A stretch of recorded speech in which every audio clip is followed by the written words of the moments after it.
Bonjour Alexandre, est-ce que vous pouvez nous présenter votre domaine? Bonjour, oui, tout à fait. Donc moi c'est Alexandre Chauffit, donc du domaine Chauffit, situé à Colmar. Donc pour présenter un peu le domaine, on a 17 hectares. Principalement situé donc sur la Hart à Colmar, sur le Sommerberg à Niedermorschwihr, sur le Rangen à Thann.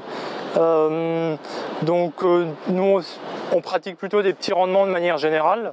On travaille principalement en famille, donc je travaille avec mon père, mon cousin, le grand-père est toujours plutôt bien actif.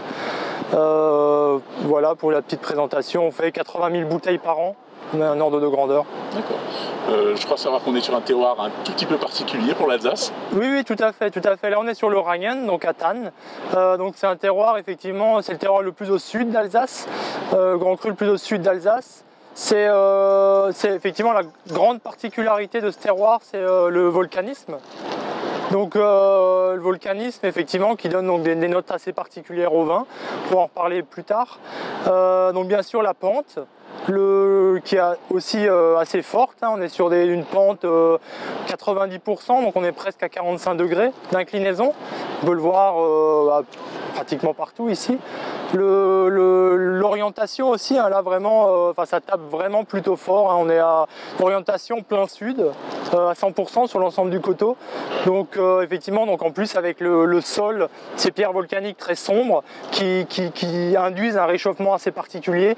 Les vignes sont plantées plutôt basses. Donc effectivement on a beaucoup de chaleur et ensuite une fois la nuit tombée, la chaleur qui est encore restituée aux vignes, donc pour avoir effectivement encore plus de concentration et de matière de manière générale.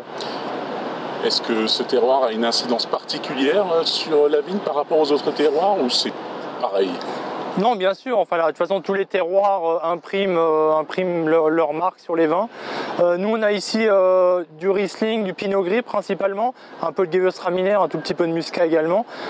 Et donc effectivement on voit surtout sur les Riesling, les Pinot Gris. Donc on a des choses, c'est un terroir qui est très, le volcanisme donne des notes très fumées au vin. Donc fumé, ça va effectivement, ça peut être très fumé, ça peut être sur le feu, sur la pierre à fusil au nez, surtout sur le Riesling. On a des notes des fois un peu sur la cendre ou la cendre froide, un peu dans le Gewürztraminer de temps en temps. Et ensuite on a aussi une bouche en général, on retrouve toujours ces notes fumées, mais avec des notes minérales très particulières. Les acidités sont rarement très hautes, on est plutôt basique comme type de pH. Et on n'a pas du tout une acidité qui travaille sur le bout de la langue ou sur les côtés de la langue. Le travail se fait plutôt en fin de bouche. Donc sur une acidité effectivement qui se fait sur le haut du palais, l'arrière de la langue. Et plus que de l'acidité, en fait, c'est de la salinité. Donc on va énormément saliver, vraiment saliver. On va toujours, effectivement, en général, un verre on appelle un autre. Le but, c'est effectivement quand on réussit à faire ouvrir une autre bouteille, hein, en restauration, ça c'est assez magique. Effectivement, il y a des vins qui s'accordent avec beaucoup de mets, avec cette salinité qui fait beaucoup saliver en gastronomie.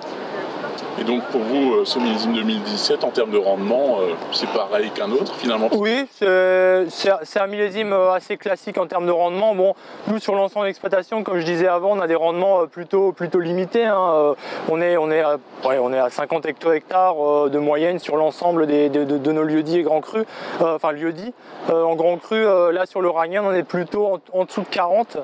En Riesling, on est effectivement entre 35 et 40. On est un peu plus bas sur le Pinot Gris.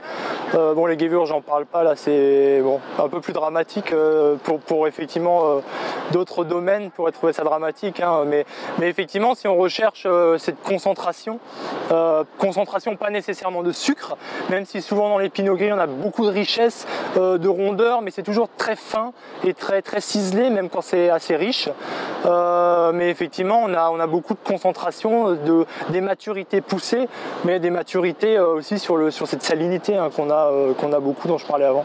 D'accord.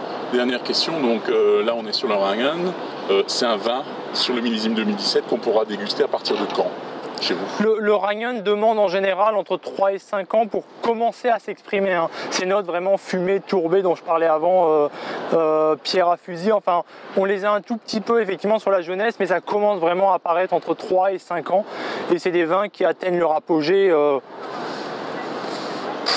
Disons qu'aujourd'hui on peut boire des vins de 10 ans, de 15 ans.